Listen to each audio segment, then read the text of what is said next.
I mean, how do I describe it? It's Bold. A light. Black. unapologetically black. Very funny, amusing. Caring. You give great advice from a different perspective. Passionate. Free. Vulnerable. A creative. Sexy.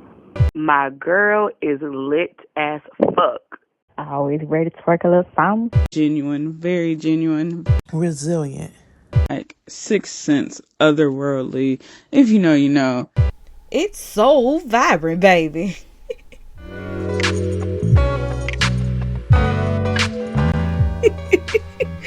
When I tell y'all I love that opening. Oh, I love that opening. Yes. But hello everybody. Welcome to Soul Vibrant. The place where music, culture, and history collide. I am your host, Lady AC. You know, how y'all doing? Y'all doing all right? I hope so. And if not, you know, hey, you still here and you still have the ability to feel. So hey, I think that's a win in my book. So keep it up. And hopefully here you can get your energy, or get the energy, or at least that little oomph to get you through the day, okay? Or at least I'm gonna strive to do that for you. So today episode is part 2 of Road to Mack Miller Park. So the last episode I was telling you about how the creation of this podcast, how my healing journey, how history, ancestry, all my skills collided literally into one thing that created this beautiful, interesting, twisting, winding road of honestly just healing and alignment, honestly. So pretty much where I left off, I ended it basically talking about how I decided for myself that I no longer was going to apply the healing that I had done. The conversation between me and my grandfather was very liberating, for me.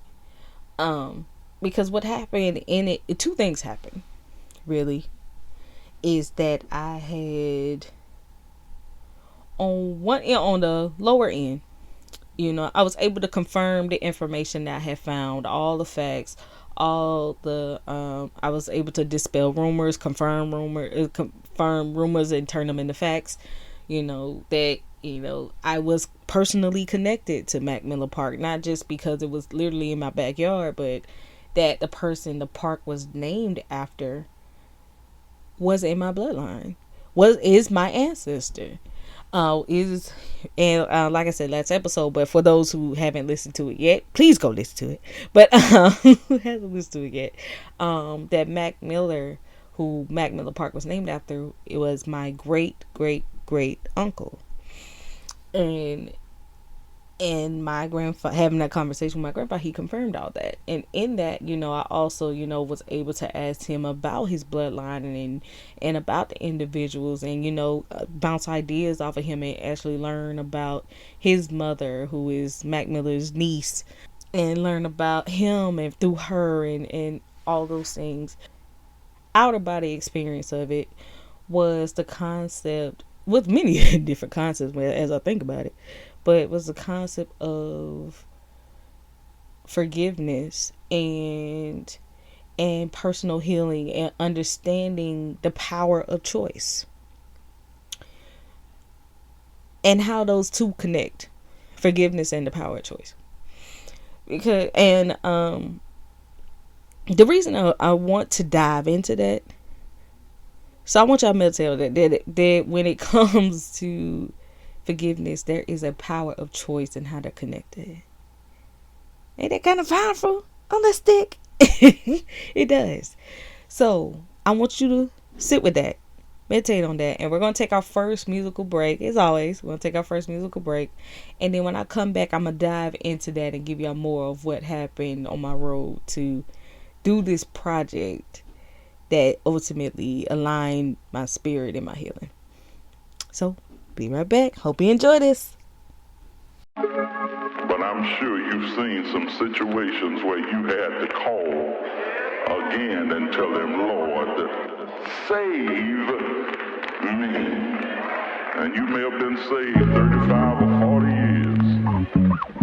You just can't escape. You cannot live life without getting caught in a storm. High pressure. Trouble like is in your life and you touch my soul. Let me know that you're here. in a storm. Numb my pain, make me feel. Save me, save me, save me, save me, save me, baby. Save me, save me, save me, save me, save me, baby. But I'm sure you've seen some Got no situations bread where you had for to my call. bills. Cried away all my tears. Find a way up from here. Save me, save me, save me, save me, save me, baby. Save me, save me, save me, save me, save me, baby. Yeah, wanna save the world, I can't. Wanna save my friends, but I can't. Wanna save myself, but I can't. I should stop trying, but I ain't. Before I leave, I'ma change the narrative. You could bet the whole bank. Talk is cheap, niggas talk a tank, but still be shooting out blanks. Got niggas strapped like they rank on the block, still shooting at ops. They never seen the pursuit of dreams, and I wanna give them that shot. Told them if I make it, nigga, you made it too. They closed the door, but we made it through. Came a long way from being down and out. Nigga made it count when I was counted out. The other day I thought about time and how I spend mine like I'm rich. High hopes on a tightrope, it's a thin line, but I'm trying to balance my pen time and my zen time with relationship and friend time. It fucked me up cause I don't even know which one I want more on the inside. I was 12 years old when my friend died. They found his body in a trash can. They ain't talk about it on the news neither. Nigga lived in Gotham without Batman. Shit sad, man. Don't nobody mourn for the black man but the black queen. When I go Barack, she Michelle Obama. When I Fetty Wap, she my trap queen. Got me a bitch that do both of 'em. We used to eat off low funds. Noodles and rellos and store runs. Lived in the darkness with no sun. My family go under no one. They count on me and I go for 'em. Spill out my heart and my soul for 'em. So I'm finally ballin' like a pro for 'em. This ain't hobby rapping, it's the catch a body. People watching in a crowded lobby with the loudest shotty. Kicking like karate, hitting like it's Rocky. Hotter than wasabi rapping. I know I'ma blow soon, kamikaze rapping. Blow fumes, Kawasaki zone. Tryna change like I'm in a locker room. They looking down on me cause I'm dropping jewels. Tryna fix shit, dropping tools. Body shop like a slaughter room. After finding the time to play, I dodged the blade, I'm finally free. Under the watchful eye of the dark, I find my beat. I finally see clear. My nigga, let's be clear. I'm on top of my shit, I submitted my seat here. I extended my peak. Still inventing the man I'm intending to be. Spinning venom on beats. How the fuck I'ma sleep while offending the sheep? They're gonna critique, but they never reach. This shit is too deep. Touch my soul. Let me know that you're here. Numb my pain, make me feel. Save me, save me, save me, save me, save me, baby. Save me, save me, save me, save me, save me, baby.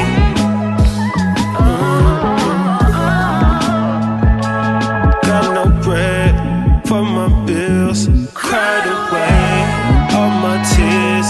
Find a way up from here. Save me, save me, save me, save me, save me, baby. Save me, save me, save me, save me, save me, baby.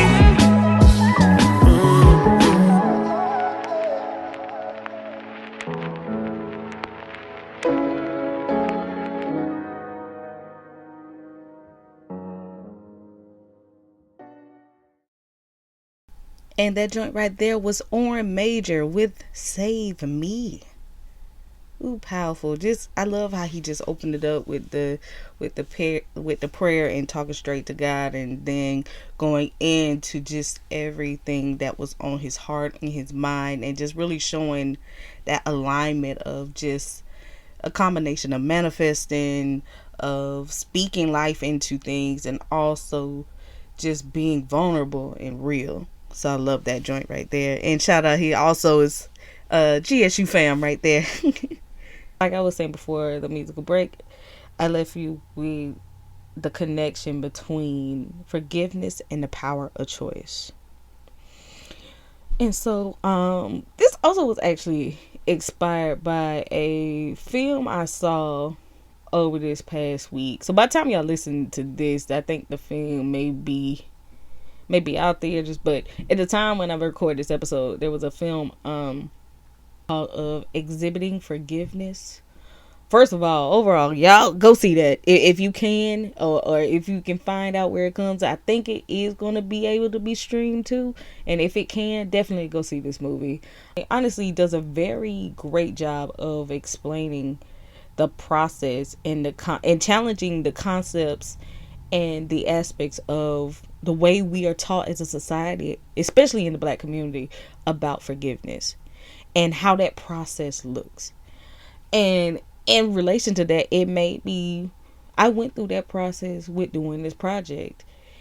When it comes to forgiveness and building relationships and being connected with one another, that there is this push to bypass all those big emotions, to forget all those and get back reconnected, and just say you're sorry and get reconnected. Say you forgive and be one with one another, especially if the individual is family or is highly thought of or is very respected or is in some kind of title or some kind of status like that.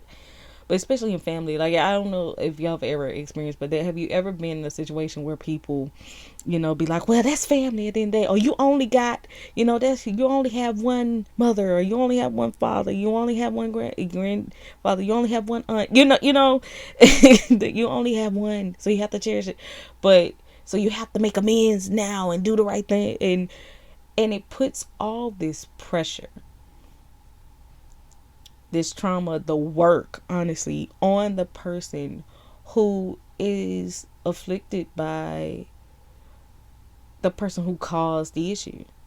It puts all that work on the person to actively do the processing, to actively do the forgiveness, and kind of lets the people who perpetrated the reason forgiveness needed, gives them kind of like a scapegoat to pass.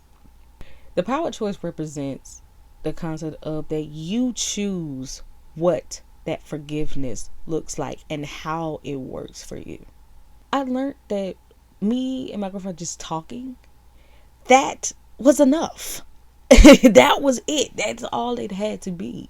Like, no, we were just in that moment, just being. And I had that choice to be okay with just that.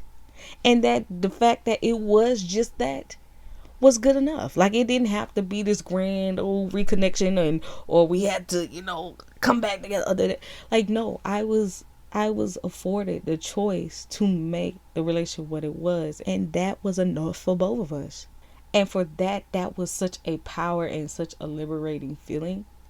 Because up until that moment, because of the things I had believed about forgiveness through, the good girl rhetoric and all that stuff, it put so much pressure on me to have to do this and have to be the bigger person and keep the peace and all this stuff. When really in that moment, because I took that choice back and I decided what forgiveness, what a relationship could look like, and just let it be, that power in that created peace within me.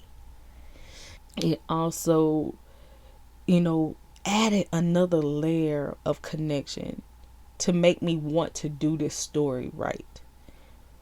To make me really want to capture the essence that this park brought to this Black community and the contribution it left to this history. One thing I will say when it comes to how diverse and how unique and how many different ways we as Black people show up in the world, that I do feel that, especially when it comes to content, to media, to any kind of media, that there are certain stories that are told or highlighted more other than others. Which, first, I want to say, I think every part of the Black experience deserves to be showed. But it is also very clear that only certain parts and only certain avenues are given. And so in this case with Mack Miller Park, there was an opportunity to show the Black rural country South, and how people thrived and lived and moved through that. Because even when we think of Black history through the lens, the way it is taught, and even with the information that is growing, and people are becoming more conscious and really deep diving way past, just enslavement and the civil rights movement and the things.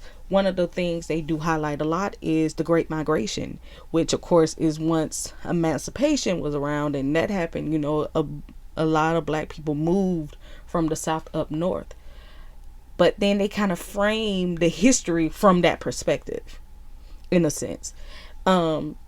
That it's almost like, once they moved, then that was that part, and that's where the history kind of captures and goes from there, but not realizing there were people who couldn't leave or who didn't leave. Their families been here for generations. So, their life still went on. They still had to grow up. They still had to navigate and show up in this world. And so I really wanted to capture that essence, and this story is just one of those great tales that can inform the public of what it was like to grow up in the South at that time, to still be here and still having to in our own ways, in my opinion, in our own ways, kind of fight and have a resistance. And not a lot of people talk about how joy is an active part of resistance. Black joy is an active part of resistance. And Mack Miller Park was that joy for black people in the South, because so many people didn't really have nowhere else to go other than this park, especially during the time it was around and it was operating. So that's why I really, in addition to everything else, it was also very important for me to let this story be told. And I felt that was so much greater and a much better reward in gaining through that power choice. So, I walked away with that information and with that and forever place that in my heart. And that's always going to be a part of me moving forward. As I not only moved forward in this project, but even at this moment now. And how wonderful that impacted me. So from that moment on, it led me to the next step of gathering information and resources and facts and history and context about the park itself.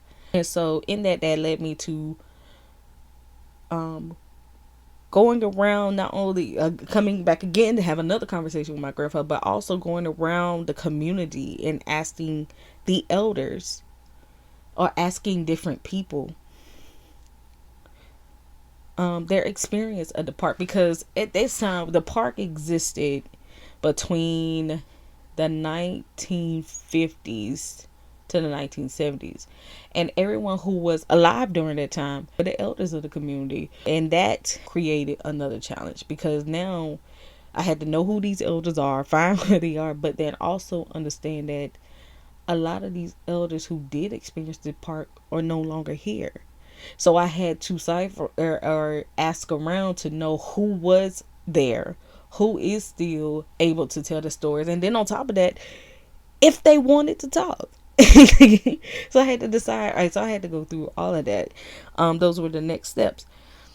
And so the first year, my grandfather gave me the first yes. So what I did was is I made the initial connection, the initial contact. So using what I did with my grandfather, I made that initial contact. We had a conversation, we got connected, and then I asked, hey, can I come back and interview you about this? And he said yes. So taking what I learned in that's how I went to each elder that I found, or different family members. I started with my family members. So my grandfather, and then I went to my uncle, and then I went to my grandmother, and I asked them, and then through them, I just started asking different people. Through my parents, I started asking different people. Went back to my parents' church and asked people in that church, and then through there, through different family members, through that process, people were naming people. They were just like, oh, you should talk to so and so. Oh, so and so was alive when this happened. Oh, you should see so and so, and you should do that. And so next thing I know, I get this list of people, And I literally remember I got off work and I literally drove around the county going to these people's houses and knowing, honestly, I never really met them in person. Some of them I never really met in person. I heard of through family or stuff like that. But I wanted to show my face. I wanted to ask them humbly first and make that connection first and be like, hey, I'm doing this project and somebody gave me your name. Is it okay if I interview you? In my case, because I came with that sincerity, because I made that first connection, more people were willing to be interviewed. Now, there was a little apprehension, especially with dealing with elders and interviewing elders. You have to definitely, for people who want to interview or get to know, when you're dealing with the elder generation, you do have to come with a courteousness. You have to come with a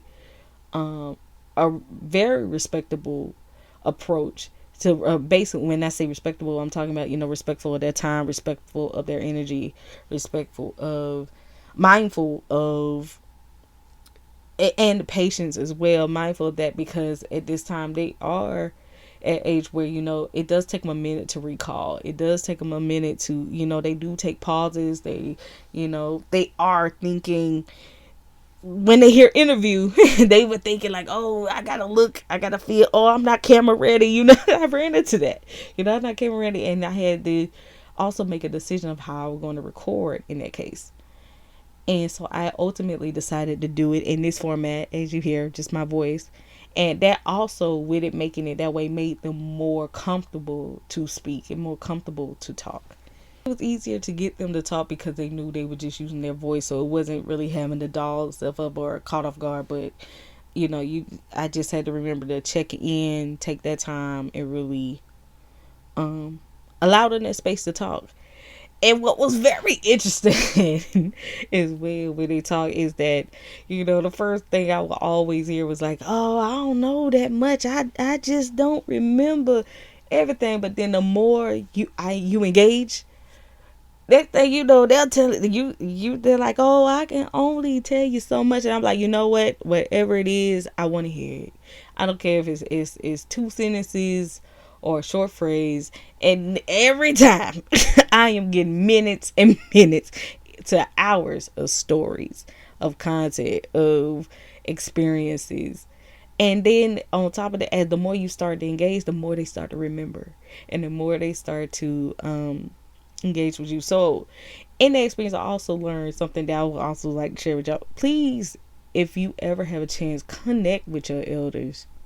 Can get that wisdom while it is still here, because that was a major part of bringing Mack Miller Park to life, was understanding it through their eyes.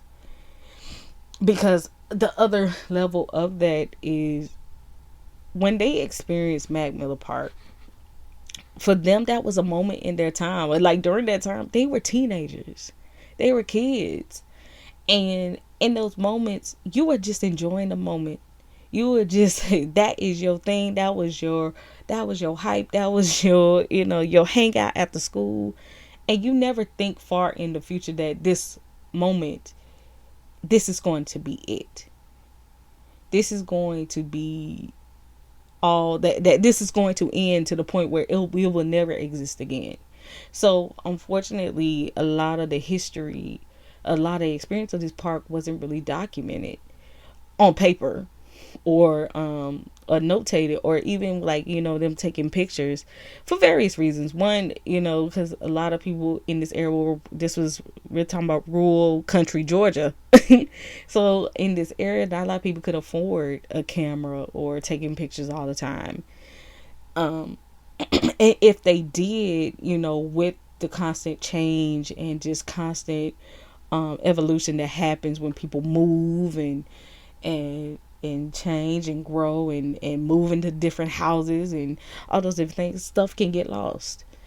Stuff can get damaged.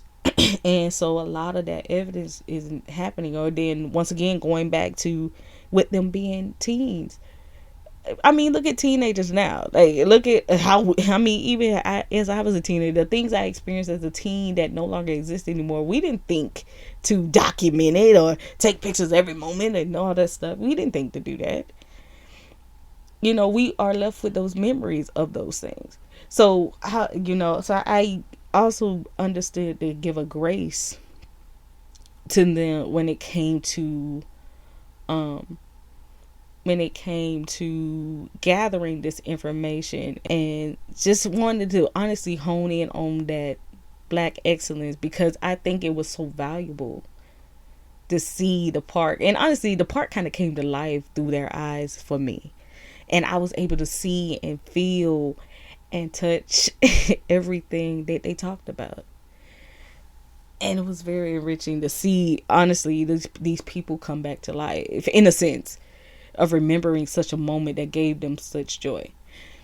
So that was valuable. But it also taught me that, especially with the experience of African Americans, that black folks, that the word of mouth is the greatest documentation we have with our history, and it should be honored and treated as such. And you can't deny that impact, because of, look at all from the folk tales to the stories to medicine, all the way to the spiritual elements of, within the church, or with hoodoo, or with voodoo in some cases, or voodoo in some cases, even in the practices and the remedies and just the different cultures and the kinks and quirks that we have, or that we have as Black people, that we change, or that goes from generation to generation. Most of that information was told through word of mouth. Nobody wrote it down. Nobody, was filming it or taking pictures of it or doing that. A lot of this was passed down through in some cases, and in some parts of the culture, there was somebody designated to do that. But other than that, it was just us as people carrying and pushing this information to one another. So I think it does a disservice to think it's not as important as the historical records or the documentation or anything along that lines, because that was another level of what happened in the research. Is that, so while I do have these stories and I'm searching the stories now, I am looking to see, is there any records, is there any papers, is there any documentation about this? And while doing that, yes, on one end I'm getting stories, but on the other end the documentation isn't there. And so honestly, that is frustrating to think about, that it wasn't, nobody took the time to think this was great enough. That's the mindset, is you think nobody took this history serious enough to write about it, to speak about it, to grow about it, to learn about it, to capture it, that had the ability to do so. But then on the other end of that, like I said, you had the people who experienced it and who lived it, who are still alive and breathing, able to talk about it. And I felt that is just as valid as the historical documentation and everything. But I ran into individuals while doing this research that didn't feel that way. That felt that, oh no, we need the tangible. Like, how could we, we need to do a better job at, we should have did a better job at doing it. But honestly, once again, putting the onus on the oppressed people who couldn't necessarily do it. When honestly, these historians, this county, this city, who had this part, they had a responsibility in it too. So I didn't think it's right to put it all on the elders and all on the Black folks of Harris County to remember this history. Like, no, everyone in this county should be aware of this. Everyone in this county should play a part in documenting, especially when I did do the documents and research and found out how many European Americans were involved in creating this park, involved in funding and shaping the landscape in the park of around the city before whereas they were grabbing, the land and taking it over and creating these different places for black people to be at, because they were striving so hard to keep the South, to keep Georgia the way it is. And I'll explain that even further. I was very, I won't say surprised, but definitely intrigued to know how much, especially here in this small town of Hamilton, Georgia, that how much of this city, a lot of black people own the land, and was really in control of that and able to continue to pass that down to the different generations. And and that's why, like, my family members who I interviewed, the elders that I interviewed, were able to talk about this land and be so connected to this land because they've been here all their lives. Their family's been here all their lives. And so for Mack Miller, it was no different. With all the different properties and lands that he owned. Matter of fact, there is a street where my family lived that actually is named after Mack Miller, only to find out that street, all that land, he built on. He built the houses that my family lived in, that his family lived in. Like, I think it was my aunt, which is my grandmother's sister, her and her husband lived in one of the houses. Mack Miller's mother lived in the house down the road, who eventually that house became the house of my grandfather's mother, who was his niece. She lived there. My grandparents, when they were together and my dad grew up on that same street, the house they lived in, while it was built more newer compared to the other houses there, they lived on that same street, and that whole area was land that he owned, that he had at that time. So with that, it just made me really look at the different layers and lots and lands around the city and leading up to the park, and how much black home ownership and black land ownership was possible. And so it also brought up a lot of questions of, like, how did it go from that to basically being this predominantly European American area with, us sprinkled through every now and again, but for the most part, that's how it was. And it brought up so many different ways of, how did that happen? How was this possible? And what I realized is that they did that through these different infrastructures. It was the early set on of what we see now with gentrification. And of course, definitely within the last recent years, gentrification has become a big topic of, going into predominantly minority areas, and they are building up these areas to appease other people to come in, and then ultimately ousting out black and non-black people of color to make these areas much better, and really is driving really is an issue, because people in these areas deserve to be in healthy environments too, deserve these areas to be built up.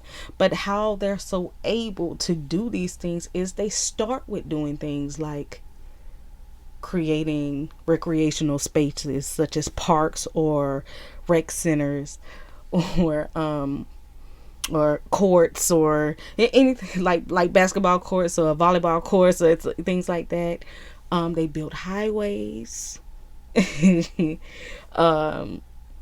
And what they'll do is they'll say, like, it's for the community, it's for, enrichment and betterment, and it looks so great. And then they'll build these parks, they'll build these buildings, they'll build these highways, and then slowly over time they will start to oust out and shape around these parks, around these places, around these different things. So that was going on at the same time. And so to learn how that process looks, and to learn that, like I said, such a beautiful place was kind of used to create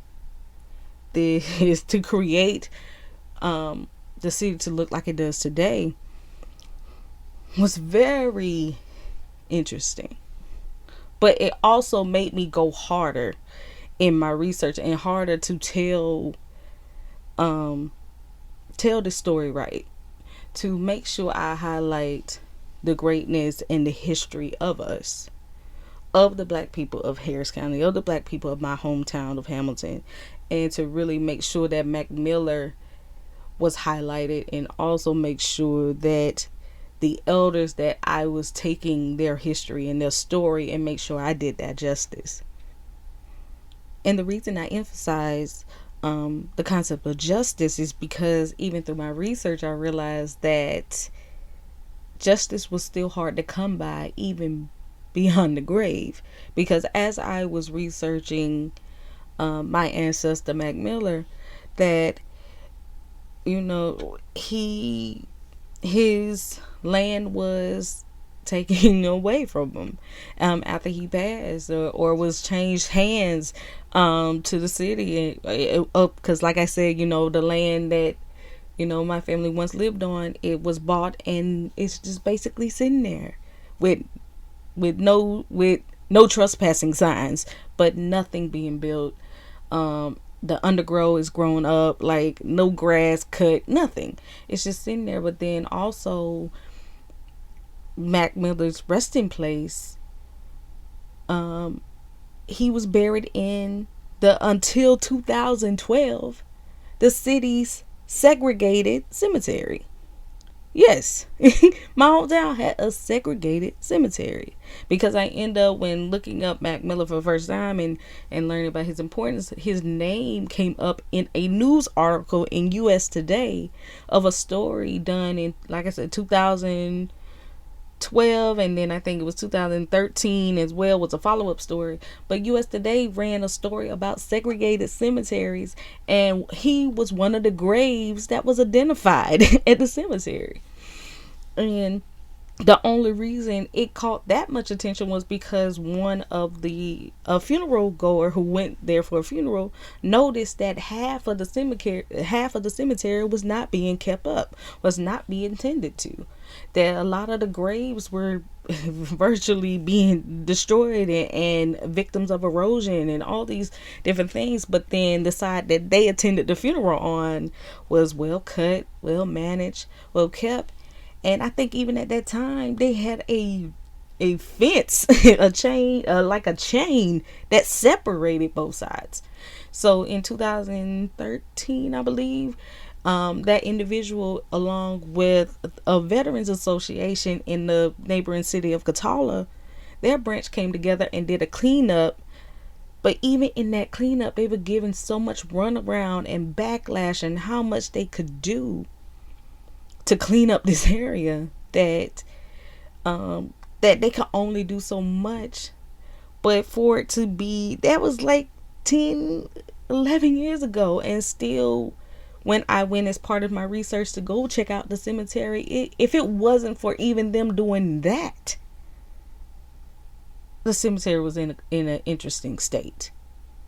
It's still, in my opinion, still not being preserved and kept up like it should be, because unfortunately the damage was done. So I just felt that only once again added even more fuel to the fire to make sure that I got the documentation I needed, that I made sure I told all the stories and beautifully tried to blend both of these, so that way I can give you the story that you will hear in this next episode. During the time that the park, or leading up to the park, which was created in 1954, Georgia, in the South primarily, believed in separate but equal. And they really were upholding and wanted to keep it that way. And I remember doing the research that 1954 was something familiar about it. There was something that got me. There was something, I'm like, it has to be, so there's something significant about this number, but I can't remember why this year is so significant until I once again me using my journalism and Black history knowledge, I looked up 1954 and realized there was a lot of things going on at that time, but the part that was significant to this was that in 1954, Brown versus Board of Education was going on, and that was the same year the Supreme Court made that decision. And for anybody that didn't know, the Supreme Court had decided that, especially for education, that it was unconstitutional to be separated and equal, and ultimately led to at this particular time, the desegregation of public places, especially around schools. And just like everywhere else in South, Georgia was shook at its core because they were very adamant in the state of Georgia, especially in the state of Georgia during my history, about keeping it separate. So out of that idea, here's this Black only park. But out of that sheer separation and prejudice and hatred became a place that was full of Black, that honestly was the greatest representation of Black joy. And then on top of that, it was named after a man who was my ancestor, who also kind of embodied that. So he was very involved in his community. By today's standards, he would be a very rich man. And on top of that, he was very well respected by both Black and white citizens in the area. So as a result, it probably was an easy thought to make this park after him. So on that note, we're going to take our last musical break, and then we'll come back with my final thoughts. Okay? All right. Hi. It's late, but I'm excited that you called. Hit me when you get to LA. I will be in and out, but absolutely, I'm going to type my number in this thing and then text me so that I can start texting you, and so Instagram can stay up out our shit. All right? Okay. Be well.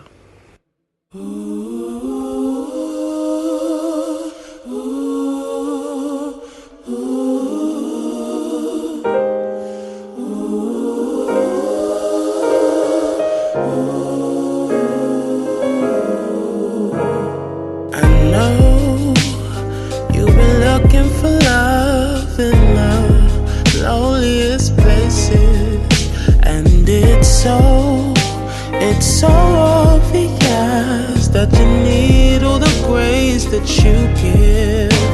Cause you pour and you pour till you can't give no more, and your waterfall is weary. But I hope you know deep down in your soul that you are enough. More than enough. You are more than more than enough. You are.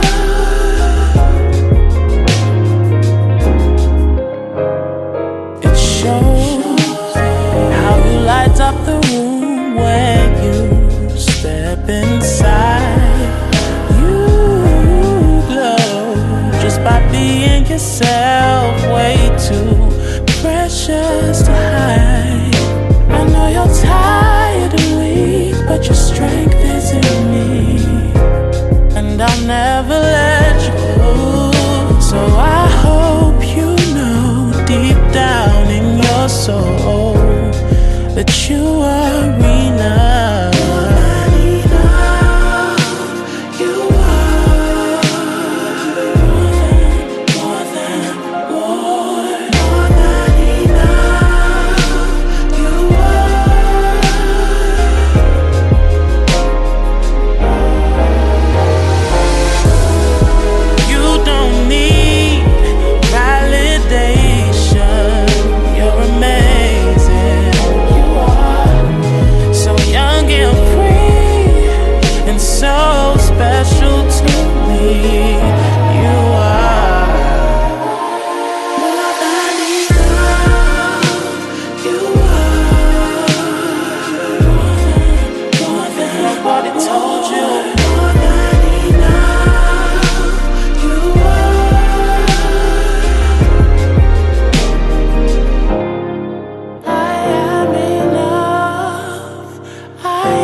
and enough.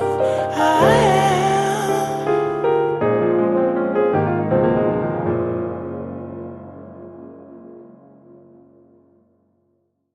Welcome back, guys, and that was the UK's own Shae Universe with More Than Enough, featuring a nice little interlude there with Layla Hathaway, the amazing Layla Hathaway.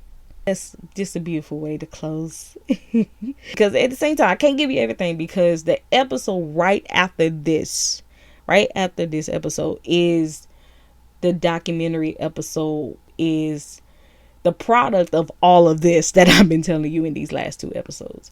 So I really hope that you thoroughly enjoy it, that you learn about this, and that honestly this gives you not only access to this history, but understand just how important healing, joy is to liberation, is to resistance. So that way we can truly overcome and be not only our better selves, but also create a better world. But in order to do that, we have to look back and know where we come from. So we have to honor our ancestors. We have to honor ourselves. We have to honor the history. We have to honor the technological advances that we have, and also the old-fashioned ways, because all of them used correctly can propel us forward.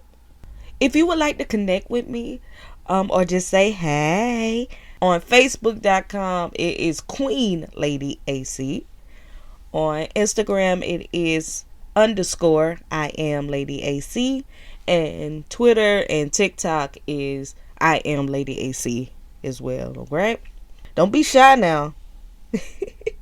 But until next week, guys, I can't wait for y'all to hear this episode. I can't wait for y'all to give me great feedback and just ultimately listen to this amazing time capsule of an episode. I know I enjoyed making it. I know I put a lot into making it. But it definitely is a labor of love, and I'm excited to share it with you. So until next time, guys, y'all have a great day, good week, and stay healing.